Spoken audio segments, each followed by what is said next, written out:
Welcome learners, তোমাদের সকলকে শুভ্র খান YouTube চ্যানেলে স্বাগত। দেখো, আজকের যে প্রশ্নগুলো রয়েছে এটা হচ্ছে মিক্সড জিকে। ঠিক আছে, ডাব্লিউবিপি, কেপি, রেল, এসএসসি এই পরীক্ষার বিভিন্ন যে পিওয়াই কিউ রয়েছে না, সেখান থেকে প্রশ্নগুলো কালেক্ট করে আজকের প্র্যাকটিস সেটটা বানানো হয়েছে। তো সেক্ষেত্রে তোমরা যারা এই পরীক্ষার জন্য প্রস্তুতি নিচ্ছ তাদের জন্য কিন্তু এটা অত্যন্ত গুরুত্বপূর্ণ ক্লাস হতে চলেছে। এবং ক্লাস শুরু করার পূর্বে তোমাদেরকে একটা কথা বলি। দেখো, এটা হচ্ছে 3 নাম্বার প্র্যাকটিস সেট এবং এর আগে প্রায় 20টা মতো পিওয়াই কিউ তোমাদের সাথে আলোচনা করা হয়েছে। ঠিক আছে, তো সেগুলো তোমরা জিকের প্লে লিস্টে পেয়ে যাবে। আরেকটা জিনিস, আজকে যে প্রশ্নগুলো করব এগুলোর উত্তর আমি দেওয়ার আগেই যদি তোমরা কমেন্ট বক্সে দাও, তাহলে সেক্ষেত্রে কি হবে, তোমরা এতদিন ধরে যা পড়ে আসছো তোমাদের যে প্রস্তুতি ঠিক কতটা এগিয়েছে বা কোন জায়গায় আছে, তাহলে সেটা বুঝতে পারবে। ঠিক আছে, তো চেষ্টা করবে পজ করে উত্তরটা কমেন্ট বক্সে দেওয়ার। এরপর দেখো, ক্লাসে আজকে প্রথম যে প্রশ্নটা রয়েছে সেটা কি রয়েছে। মগধ মহাজনপদ ড্যাশ নদী দ্বারা বেষ্টিত ছিল? গঙ্গা এবং ঘাগরা, গঙ্গা এবং ঝিলাম, গঙ্গা এবং যমুনা, গঙ্গা এবং সোন। তো মগধ যে মহাজনপদ কোন নদী দ্বারা বেষ্টিত ছিল, মানে কি এই জনপদটা কোন নদী দ্বারা ঘেরা ছিল, মানে কোন কোন নদীর মাঝে ছিল। ঠিক আছে, উত্তরটা দেখো, গঙ্গা এবং সোন। ঠিক আছে, এই দুটো নদীর মাঝখানে ছিল মগধ মহাজনপদ। এরপর মগধ বর্তমান দিনের কোন রাজ্যে অবস্থিত জানো? বর্তমান দিনের হচ্ছে বিহার। বর্তমান দিনের বিহারে অবস্থিত। বিহারের যদি বলা হয় পার্টিকুলার কোন জায়গা, সেটা হচ্ছে পাটনা এবং গয়া। ঠিক আছে, এই দুটো জায়গাতে তৎকালীন যে মগধ, সেই মগধটা অবস্থিত। ঠিক আছে, আর তোমরা জানো পাটনা এবং গয়া এই দুটো জায়গার মধ্যে রয়েছে গঙ্গা ও সোন নদী। বুঝতে পেরেছো? এরপর দেখো মগধ মহাজনপদের, ঠিক আছে, জানো 16টা মহাজনপদ ছিল, তার মধ্যে মগধ একটা। তো মগধ যে মহাজনপদ রয়েছে তার রাজধানী বারবার চেঞ্জ হয়েছে। প্রথমে ছিল গিরিব্রজ, ঠিক আছে, তারপর এটা চেঞ্জ হয়ে কি হয়েছে, রাজগৃহ। তারপর এটা চেঞ্জ হয়ে হয়েছে পাটলিপুত্র। এবং এই পাটলিপুত্রে বর্তমানে কি নাম, পাটনা। বোঝা গেছে?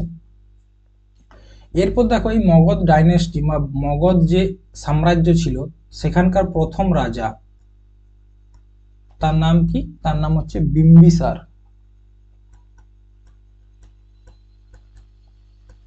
তার প্রথম নাম হচ্ছে বিম্বিসার। এই বিম্বিসারের যে শাসনকাল সেটা হচ্ছে তোমার 544 বিসি থেকে 492 বিসি অবধি। বোঝা গেছে? আচ্ছা, ইনি যে বংশের রাজা ছিলেন সেই বংশটার নাম কি ছিল? হরয়ঙ্কা ডাইনেস্টি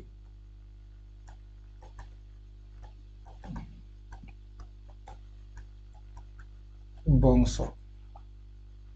আর এনার একটা উপাধি ছিল, উপাধিটার নাম হচ্ছে সেনিয়া।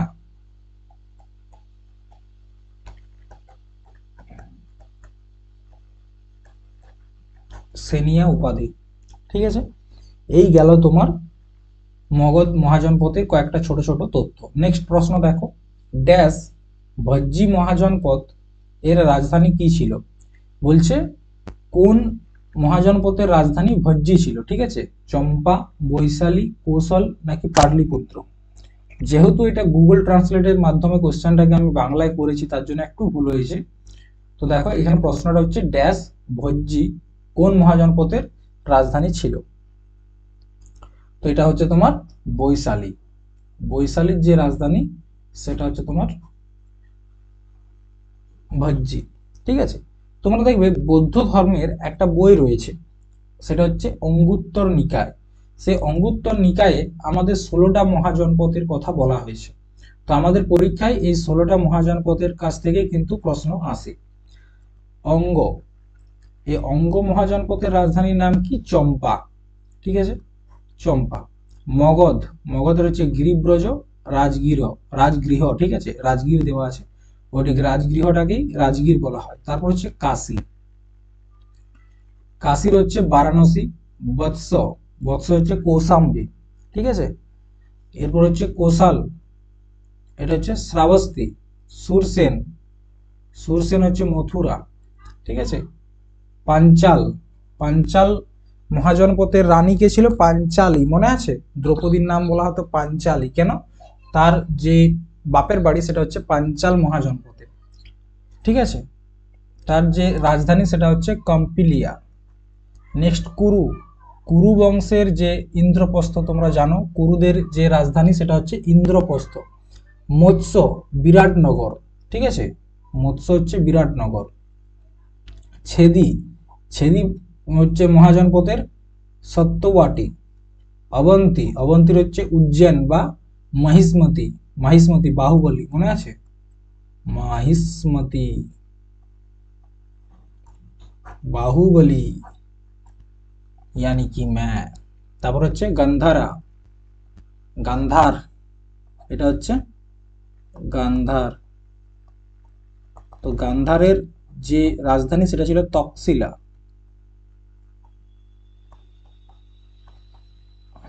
ঠিক আছে। কম্বোজ, পুঞ্চ, মল্ল, কুশিনারা, অসমক, পোটালি বা পোটনা, আর বজ্জি হচ্ছে বৈশালী। দেখো অসমক, এটা হচ্ছে দক্ষিণ ভারতের অবস্থিত একমাত্র মহাজনপদ, ঠিক আছে। এখানে লিখে দিচ্ছি নোট করে, তোমরা একটু নোট করে নিও। দক্ষিণ ভারতে অবস্থিত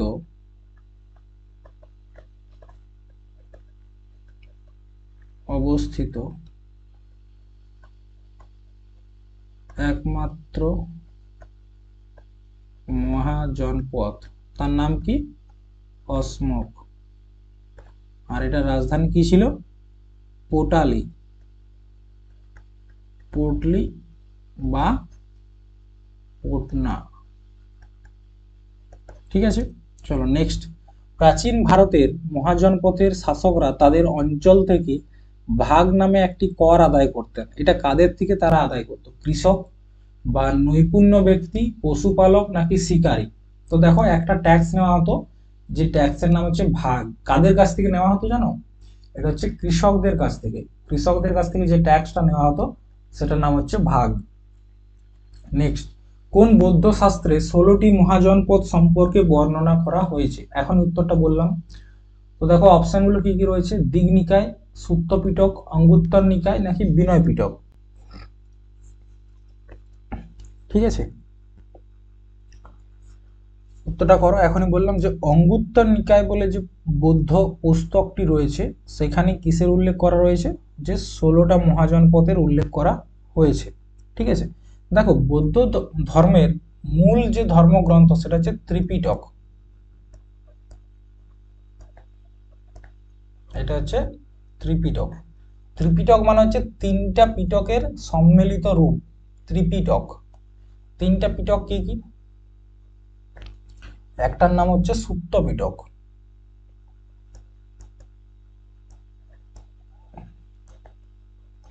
একটার নাম হচ্ছে বিনয় পিটক, আর একটার নাম হচ্ছে অভিধম্ম পিটক।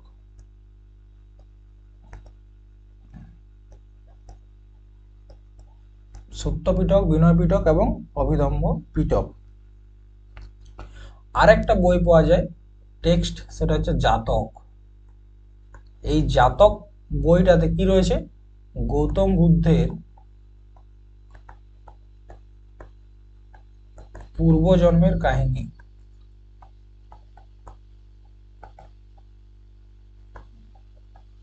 ঠিক আছে। চলো নেক্সট। আজাতশত্রু ড্যাশের পুত্র ছিলেন? ব্রহ্মদত্ত, বিন্দুসার, বিম্বিসার নাকি চেতক?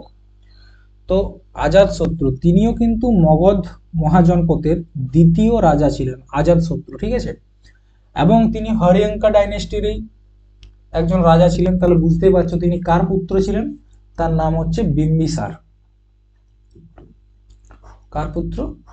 বিম্বিসার, ঠিক আছে। এই বিম্বিসারের পুত্র হচ্ছে আজাতশত্রু, এবং এই আজাতশত্রু বিম্বিসারকে হত্যা করে রাজা হয়েছিল, তার জন্য আজাতশত্রুকে বলা হয় ভারতীয় ইতিহাসের ভারতীয় ইতিহাসের প্রথম পিতৃহন্তা। মানে কি? প্রথম যে কিনা তার বাবাকে হত্যা করেছে। ঠিক আছে, বোঝা গেছে। আচ্ছা, অজাতশত্রুর কয়েকটা উপাধি রয়েছে, উপাধিটা কি? কুনিক।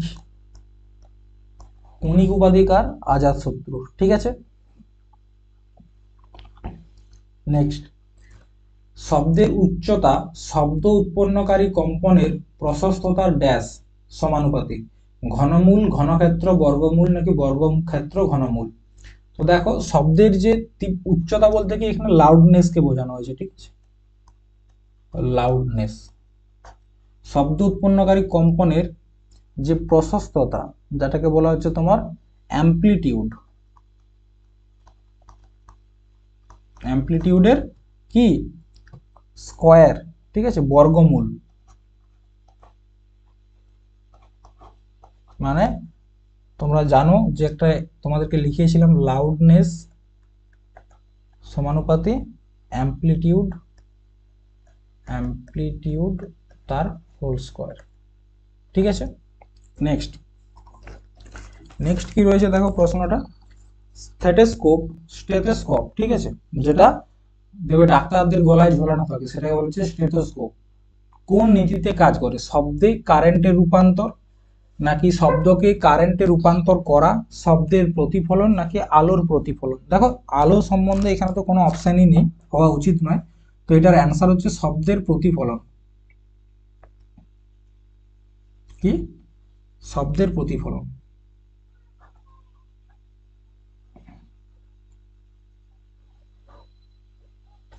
শব্দের প্রতিফলন। ঠিক আছে, নেক্সট, পরিপূর্ণ অনুভূতির, পরিপূর্ণ বলতে কি এখানে ফুলনেস, স্যাটিসফ্যাকশন যেটা বলেছে, ফুলনেস মানে খাওয়ার পর যখন পেট ভর্তি হয়ে যায় সেই অনুভূতিটার কথা বলা হচ্ছে। পরিপূর্ণ অনুভূতির সংবেদন হলো ক্ষুধার সাথে যুক্ত একটি কেন্দ্রের কারণ, যা ড্যাশের একটি পৃথক অংশে রয়েছে, পিটুইটারি গ্রন্থি, মধ্য মগজ নাকি অগ্রমগজ নাকি হিন ব্রেন। তো দেখো, এটার উত্তরটা তোমাদেরকে আমি প্রথমত বলে দিই, এটার উত্তর হচ্ছে অগ্রমগজ। ঠিক আছে, কি? অগ্রমগজ, এটা হচ্ছে উত্তর। অগ্রমগজ হচ্ছে তোমার কোথায়, যেটাকে বলা হয় ফোর ব্রেন, এটাকে ইংরেজিতে কি বলা হয়? Four brain. ঠিক আছে, তো দেখো, ফোর ব্রেনের একটা অংশ রয়েছে, ফোর ব্রেনের একটা অংশ হচ্ছে তোমার, ঠিক আছে, এই অগ্রমগজের একটা অংশ হচ্ছে কি ভেন্ট্রোমেডিক্যাল হাইপোথ্যালামাস। ঠিক আছে, ভেন্ট্রোমেডিক্যাল হাইপোথ্যালামাস। ঠিক আছে, এই ভেন্ট্রোমেডিক্যাল হাইপোথ্যালামাস, এখান থেকেই আমাদের যে সংকেতগুলা, বিশেষ করে তোমার খিদে পাওয়া, যেটা বলা হচ্ছে হাঙ্গার, বা জল তেষ্টা পাওয়া, তৃষ্ণা, থার্স্ট। ঠিক আছে, তারপর হচ্ছে আমাদের যে বডি টেম্পারেচার, এগুলো সব কন্ট্রোল করে কে? এটা হচ্ছে তোমার ভেন্ট্রোমেডিক্যাল হাইপোথ্যালামাস, যেটা আমাদের অগ্রমগজ বা ফোর ব্রেনে অবস্থিত। বুঝতে পেরেছো? নেক্সট, চোখের আলোর পরিমাণ ড্যাশ দ্বারা নিয়ন্ত্রিত হতে পারে। মানে কি বলছে? নিয়ন্ত্রিত বলতে এখানে ইংরেজিতে দুটো শব্দ ছিল, একটা হচ্ছে রেগুলেটেড আর একটা হচ্ছে কন্ট্রোলড। তো দেখো, আমাদের চোখে যে পরিমাণ আলো আসবে বা আমরা কতটা আলো দেখবো, সেটা কন্ট্রোল করে কে? আইরিস, কর্নিয়া, ছাত্র বলতে এখানে পিউপিলকে বোঝাচ্ছে, নাকি রেটিনা। তো মনে রাখবে, আমাদের যে ছাত্র বা পিউপিল রয়েছে, সেটা কিন্তু কন্ট্রোল করতে পারে কতটা আলো আমাদের চোখে ঢুকবে। ঠিক আছে, এরপর দেখো, লোহার মরিচা পড়ে, এটা ড্যাশ প্রতিক্রিয়া, জারণ, হ্রাস, ক্ষয় নাকি রেডক্স। তো দেখো, লোহার মধ্যে যে মরচে পড়া, এটা বলা হচ্ছে redox reaction, redox reaction. Redox reaction কি? যার মধ্যে অক্সিডেশন, অক্সিডেশন মানে হচ্ছে জারণ, এবং রিডাকশন বিজারণ, এই দুটো একসাথেই ঘটবে, সেটাকে বলা হচ্ছে রিডক্স। তো তোমরা দেখো কিরম ভাবে মোর্চা পড়ে, আয়রন, লোহা, লোহার সাথে যখন অক্সিজেন প্লাস জল এই দুটো মিশে যাচ্ছে, তখন কি তৈরি হয়? Fe2O3 plus H2O। এটা হচ্ছে কি মরচে পড়ার যে রিয়াকশন সেটা। ঠিক আছে, তো এখানে দেখো, জারণ এবং বিজারণ এই দুটো ঘটনায় একসাথে ঘটছে। ঠিক আছে। নেক্সট, আন্দামান ও কোন জলাশয়ের দ্বারা নিকোবরকে পৃথক করা হয়েছে, মানে আন্দামান এবং নিকোবরকে কিভাবে আলাদা করা হয়েছে? 10 ডিগ্রি চ্যানেল, 11 ডিগ্রি চ্যানেল, পাক প্রণালী নাকি মান্নার উপসাগর? তো দেখো, তোমাদেরকে একটা ছোট্ট করে ছবি এঁকে এটা বোঝাতে হবে, ঠিক আছে। এটা হচ্ছে ভারতের মূল ভূখণ্ড।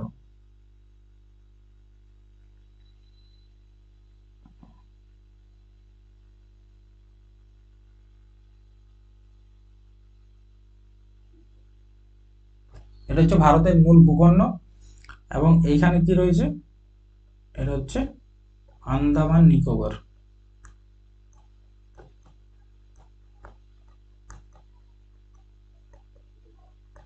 ঠিক আছে, এই আন্দামান নিকোবরটাকে আমরা এই সাইডে দেখবো, ঠিক আছে।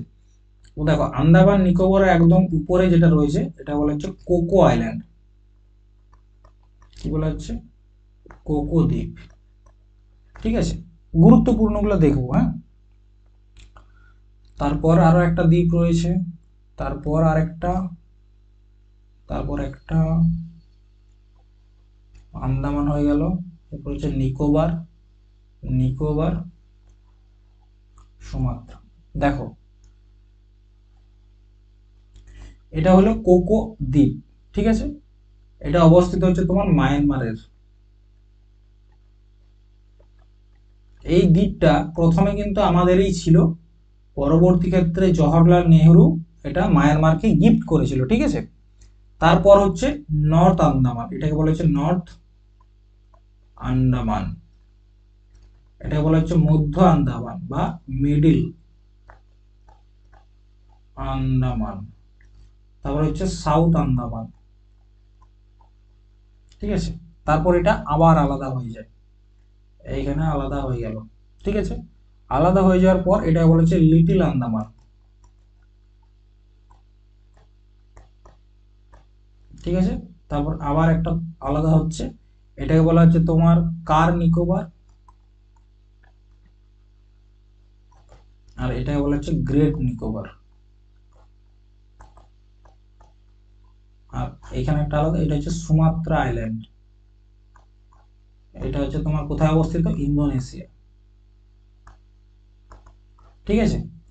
এরপর দেখো, এই যে এরিয়াটা দেখতে পাচ্ছ, এই এরিয়াটা, এটা বলা হচ্ছে আন্দামান, ঠিক আছে। আর এই যে এরিয়াটা দেখতে পাচ্ছ, এটা হচ্ছে নিকোবর। দেখো, তাহলে আন্দামান এবং নিকোবরকে আলাদা করছে কি? এই জলসন্ধিটা, ঠিক আছে। তো এই যে জলসন্ধিটা রয়েছে এটার নাম কি? এটার নাম হচ্ছে 10 ডিগ্রি চ্যানেল।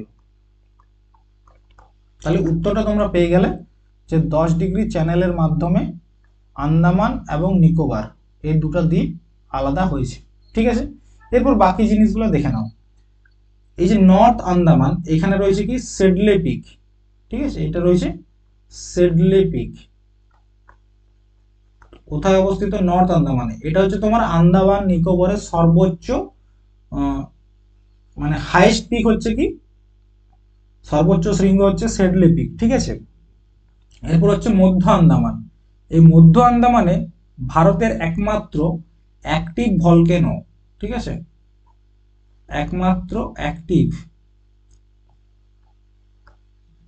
একমাত্র অ্যাক্টিভ ভলকেনো কোথায়? ভারতে। এই মধ্য আন্দামানের কোথায়? ব্যারাম দ্বীপে। মধ্য আন্দামানের ব্যারাম দ্বীপে ভারতের একমাত্র অ্যাক্টিভ ভলকেনো সেটা উপস্থিত রয়েছে। নেক্সট, সাউথ আন্দামান আর লিটল আন্দামান, এই যে দুটা আন্দামান, সাউথ আন্দামান এবং লিটল আন্দামান, এই দুটাকে যে মানে জলাশয়টা আলাদা করেছে তাকে বলা হচ্ছে ডাক্কান পাস, ডাক্কান পাস, ঠিক আছে।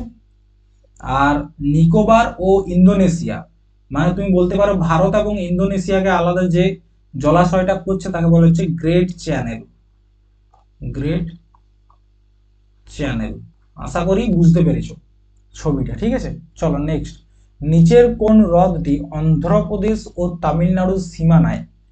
অন্ধ্রপ্রদেশ এবং তামিলনাড়ুর সীমানা, তার মানে এই জায়গায় রয়েছে, এই জায়গাটার মধ্যে, ঠিক আছে? কোন দ্বীপটা অবস্থিত? ডাল, পুলিকট, লোকটাক নাকি সম্ভার? তো দেখো, অন্ধ্রপ্রদেশ এবং তামিলনাড়ু এই দুটো সীমানা রয়েছে পুলিকট লেক বা পুলিকট হ্রদ, ঠিক আছে?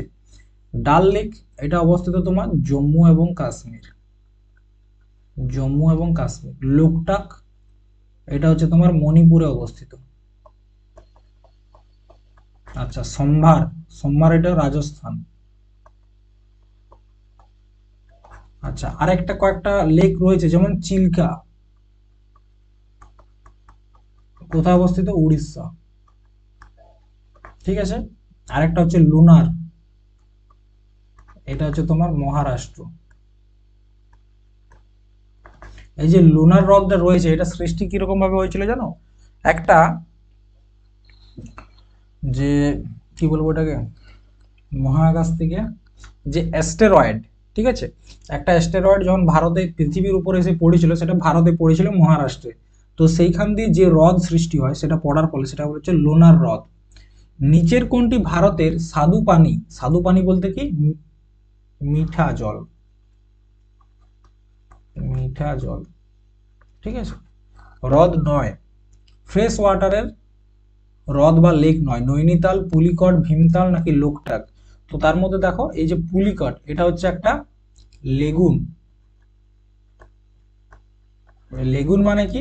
লেগুন মানে হচ্ছে, ধরো এটা হচ্ছে তোমার আমাদের বিচ, আর এইখানে রয়েছে সমুদ্র, ঠিক আছে? এটা হচ্ছে সমুদ্র। তো সমুদ্র কি করে? সমুদ্রে ঢেউ আসছে, ঢেউ ঘুরে আসছে, যাচ্ছে আসছে, যাচ্ছে আসছে, হ্যাঁ? তো এরম ভাবে যখন যখন একটা ঢেউ যেতে যেতে যেতে যেতে এখানে ক্ষয়কার্য হয়, ক্ষয়কার্য হওয়ার ফলে এখানে কি হয়? একটা ছোট্ট গর্তের মতো, পুকুর বা ডোবার মতো হয়ে যায়, পুকুর বা ডোবার মতো হয়ে যায় এরম ভাবে। তো এইখানে যে জলাশয়টা রয়েছে, এই যে জলাশয়টা, এই জলাশয়টা বলা হচ্ছে লেগুন, ঠিক আছে? তো সেই লেগুন হ্রদ হচ্ছে পুলিকট। নেক্সট, নিচের লেকগুলোর মধ্যে কোনটি শ্রীনগরের রত্ন নামে পরিচিত? নিচের যে হ্রদ রয়েছে তার মধ্যে কোনটি শ্রীনগরের রত্ন নামে পরিচিত? সোমগো, ভেম্বেনাথ, ডাল নাকি লোকটাক? তো মনে রাখবে ডাল লেক, ঠিক আছে? ডাল লেককে বলা হচ্ছে তোমার শ্রীনগরের রত্ন। ডাল লেককে শ্রীনগরের রত্ন তো বলা হয়, তার সাথে বলা হয় lake of flower, lake of flower. কোশ্চেনটা তোমরা নোট করো, আসছে, হ্যাঁ?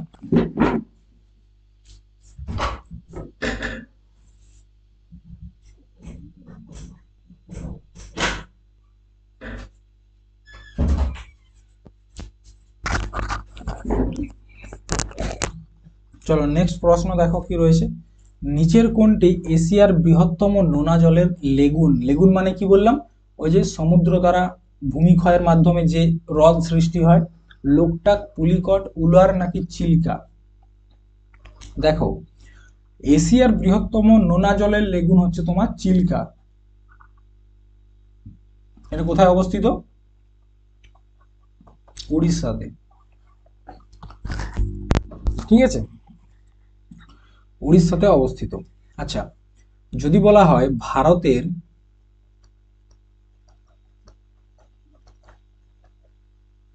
Largest fresh water lake,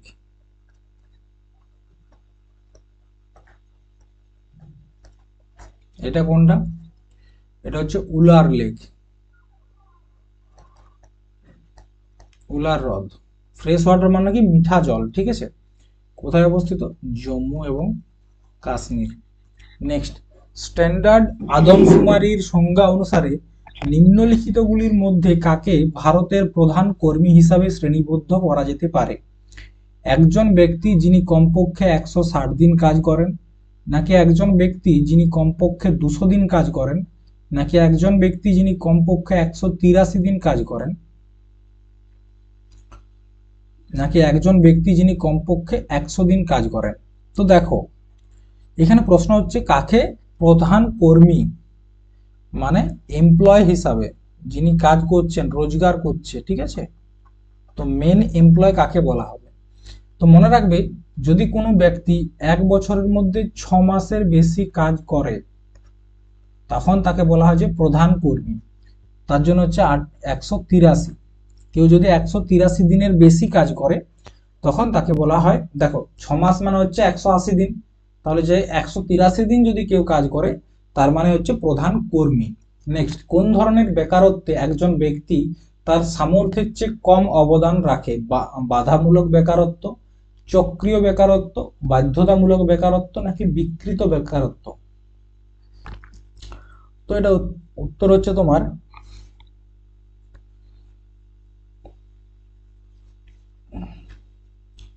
disguised বেকারত্ব বা বিকৃত, ঠিক আছে। আচ্ছা, পোভার্টি বা বেকারত্ব, আনএমপ্লয়মেন্ট, ঠিক আছে, অনেক টাইপের হয়। এমপ্লয়মেন্ট আর আনএমপ্লয়মেন্ট মানে একটা হচ্ছে কাজ করে, আর আনএমপ্লয়মেন্ট মানে হচ্ছে কাজ করে না।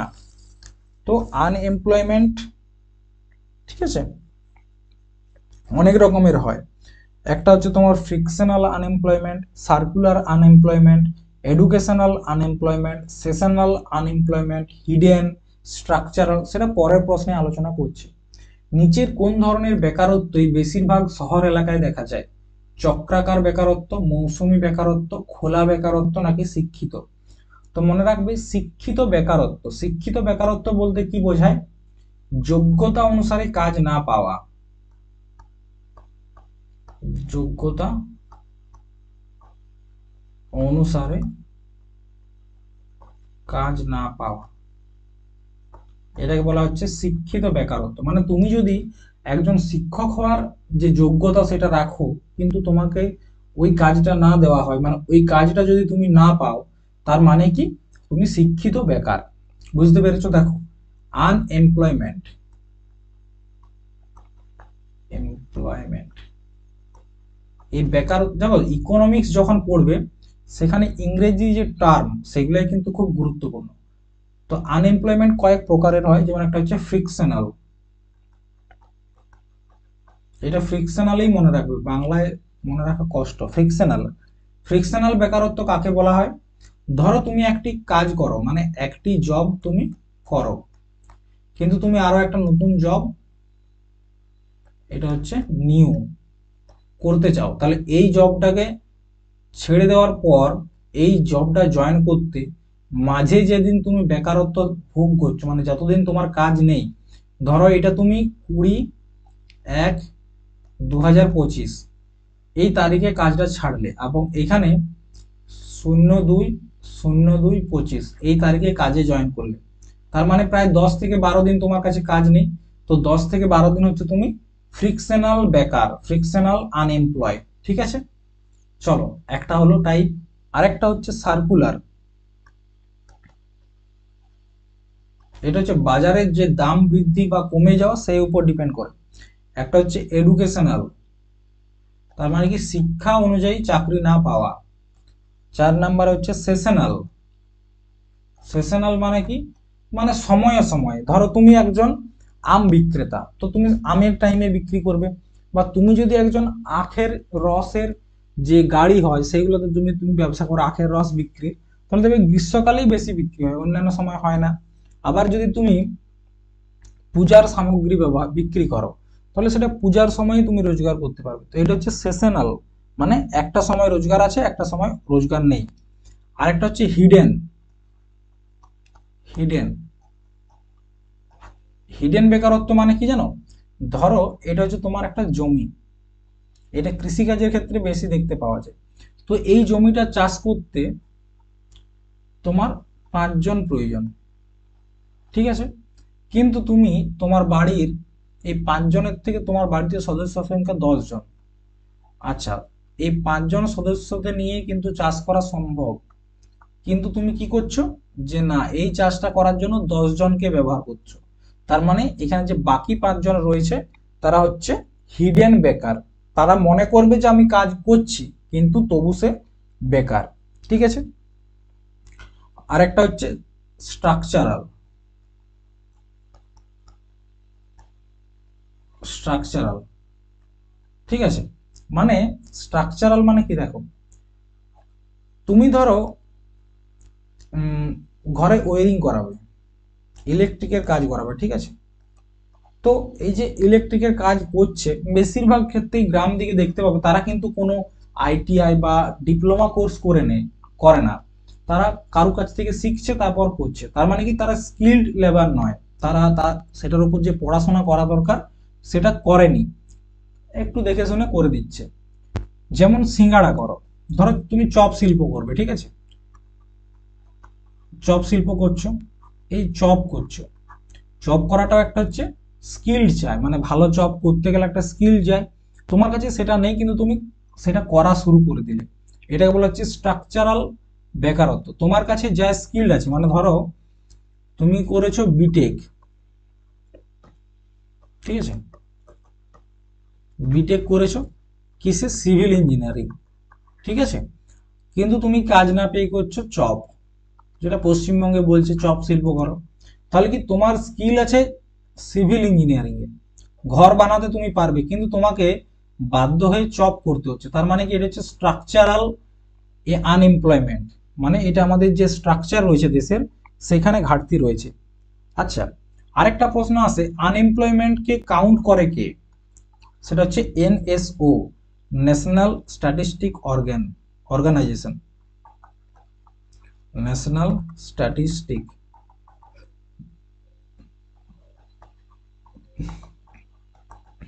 ঠিক আছে, চলো নেক্সট। নিম্নলিখিত রাজ্যগুলির মধ্যে কোনটি রাজ্যসভায় দ্বিতীয় সর্বোচ্চ সংখ্যক আসন বরাদ্দ করা হয়েছে? কর্ণাটক, মধ্যপ্রদেশ, মহারাষ্ট্র নাকি রাজস্থান? মানে কোন রাজ্যের কাছে সব থেকে বেশি, দ্বিতীয়তে মানে সেকেন্ড হাইয়েস্ট সিট রয়েছে কোথায়, রাজ্যসভায়। তোমরা জানো আমাদের যে সংবিধান রয়েছে তার শিডিউল 4 সেখানে কি বলা হয়েছে, allocation of Rajya Sabha seat, allocation of Rajya Sabha seat, মানে আমাদের যে রাজ্যসভা রয়েছে তার কোন রাজ্য কতগুলো করে সিট পাবে সেটা অ্যালোকেশন বা বিতরণ করেছে কে, শিডিউল 4 আমাদের সংবিধানের অনুশীল এই তফসিল 4, ঠিক আছে। তো দেখো সব থেকে বেশি রয়েছে উত্তরপ্রদেশের কাছে। আচ্ছা দেখে নাও কর্ণাটকের কাছে কতগুলো রয়েছে, কর্ণাটকের কাছে রয়েছে 12টা সিট, মধ্যপ্রদেশের কাছে 4টা, সরি 11টা, মধ্যপ্রদেশের 11টা, মহারাষ্ট্রের কাছে রয়েছে 19টা, আর রাজস্থানের 10টা। মানে অ্যান্সার হচ্ছে কি মহারাষ্ট্র, এর কাছে সেকেন্ড হাইয়েস্ট। আর সব থেকে বেশি রয়েছে উত্তরপ্রদেশের কাছে। উত্তরপ্রদেশের কাছে কটা রয়েছে জানো, সেটা হচ্ছে তোমার 31টা। আর যদি বলা হয় টোটাল রাজ্যসভা সিট কটা রয়েছে, টোটাল রাজ্যসভা সিট সেটা হচ্ছে তোমার 245টা, 245, ঠিক আছে। নেক্সট আরেকটা বলে দিই, লোকসভার টোটাল আসন সংখ্যা হচ্ছে 543, তার মধ্যে ইউপির কাছে রয়েছে 80টা, ঠিক আছে। নেক্সট, নিম্নলিখিত কোন বছরে রাষ্ট্রীয় পরিষদ বা রাজ্যসভা প্রথম গঠিত হয়েছিল? 1952, 54, 49, 50। রাজ্যসভা প্রথম কবে গঠিত হয়েছিল? তো মনে রাখবে এটা হচ্ছে তোমার 1950-এ প্রথম গঠিত হয় রাজ্যসভা, ঠিক আছে, 1950-এ। তখন এটার নাম ছিল council of state, council of state.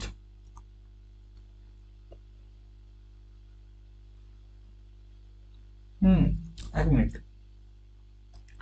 রাজ্যসভার যে প্রথম বৈঠক এটা কিন্তু এই দিনে হয়নি, এটা হয়েছিল 1952-তে, তখন ওটার নাম ছিল কি কাউন্সিল অফ স্টেট, 1952, ঠিক আছে, এটার নাম ছিল তখন কাউন্সিল অফ স্টেট। চলো নেক্সট, লোকসভার স্পিকাররা ড্যাশ দ্বারা নির্বাচিত হন? লোকসভার যে স্পিকার তাকে কে নির্বাচন করে? শুধুমাত্র শাসক দলের সদস্যরা, নাকি লোকসভার সকল সদস্য, নাকি ভারতের রাষ্ট্রপতি, নাকি প্রধানমন্ত্রী এবং তার মন্ত্রী সভা? তো দেখো যে লোকসভা রয়েছে ঠিক আছে, আমাদের যে পার্লামেন্ট রয়েছে তার দুটা হাউস, একটার নাম হচ্ছে লোকসভা আর একটার নাম হচ্ছে রাজ্যসভা। এই লোকসভার যিনি স্পিকার, মানে যে লোকসভাটাকে কন্ট্রোল করে তাকে বলা হচ্ছে স্পিকার, আর রাজ্যসভা হচ্ছে সভাপতি। ঠিক আছে, তো এই স্পিকারকে কে নির্বাচিত করে, সেটা হচ্ছে লোকসভার সকল সদস্য। যেহেতু একজন স্পিকার পুরা লোকসভাটাকেই কন্ট্রোল করছে, তার মানে কি লোকসভার সকল সদস্যরাই কিন্তু নির্বাচিত করবে। আচ্ছা, লোকসভার স্পিকারকে নিয়ে আমাদের সংবিধানে তোমরা আর্টিকেল নাম্বার 93-তে দেখতে পাবে আলোচনা করা হয়েছে।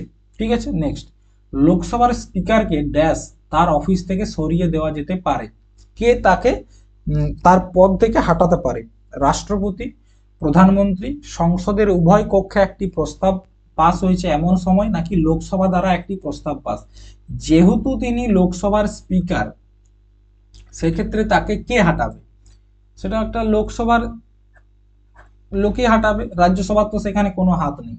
নেক্সট, কোন সালে ভারতে দুটি কক্ষ বিশিষ্ট প্রথম নির্বাচিত সংসদ গঠিত হয়? দুটা কক্ষ মানে লোকসভা এবং রাজ্যসভা, কোন সালে হয়? 1952 নাকি 1953, 1954, 1955? এটা হচ্ছে 1952-তে। নেক্সট, পণ্ডিত সুন্দর প্রসাদ যিনি একজন 1959 সালে সঙ্গীত নাটকে ভূষিত হয়েছিলেন, তিনি একজন ড্যাশ নৃত্যশিল্পী।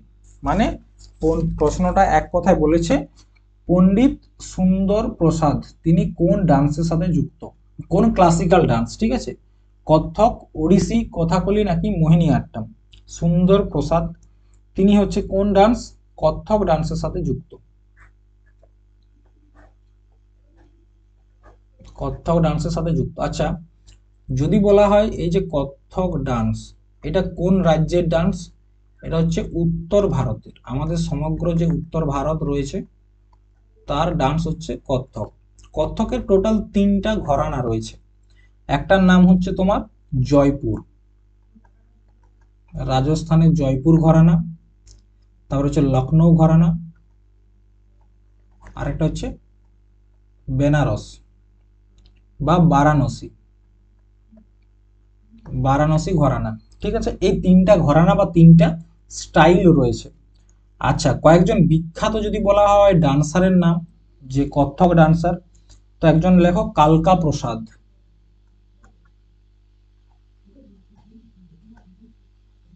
কালকা প্রসাদ। তারপর হচ্ছে তোমার ডক্টর বিরজু মহারাজ, ডক্টর বিরজু মহারাজ। তারপর হচ্ছে সীতারা দেবী, সীতারা দেবী। আরেকটা হচ্ছে শোভনা নারায়ণ।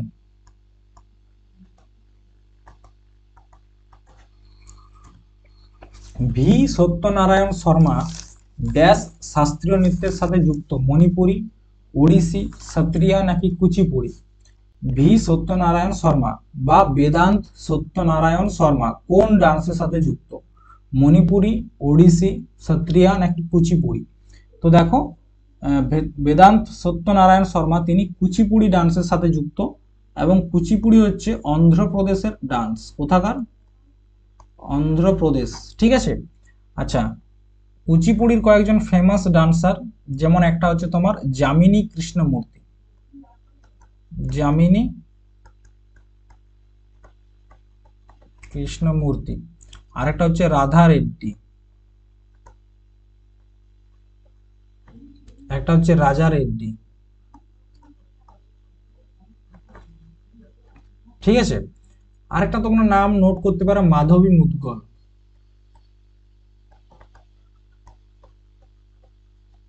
এই নামগুলো হচ্ছে তোমার কুচিপুড়ি ডান্সের সাথে যুক্ত। আচ্ছা, আমরা যে এখন পর্যন্ত দুটো প্রশ্ন দেখলাম আমাদের ক্লাসিক্যাল ডান্সকে নিয়ে, আচ্ছা বলো তো কোন বই বা কোন পুস্তক থেকে আমরা আমাদের ক্লাসিক্যাল ডান্সের ধারণাটা পেয়েছি? সেটা হচ্ছে নাট্যশাস্ত্র। ঠিক আছে, কার লেখা এই নাট্যশাস্ত্র বইটা? হচ্ছে ভরতমুনি। ভরতমুনি, এই ভরতমুনির লেখা বইটির নাম হচ্ছে নাট্যশাস্ত্র, এবং সেখান থেকে আমাদের যে ক্লাসিক্যাল ডান্স রয়েছে সেগুলো সম্বন্ধে জানতে পারি, যে আমাদের এরম এরম ডান্স রয়েছে। এই নাট্যশাস্ত্র বইটাকে বলা হয় তোমার পঞ্চম বেদ, পঞ্চম বেদ, ঠিক আছে। নেক্সট, পানুং এবং টাপু ড্যাশ রাজ্যের জনপ্রিয় ডান্স? ছত্তিশগড়, অরুণাচল প্রদেশ, গোয়া নাকি বিহার? আচ্ছা এটার উত্তরটা বলো তোমরা।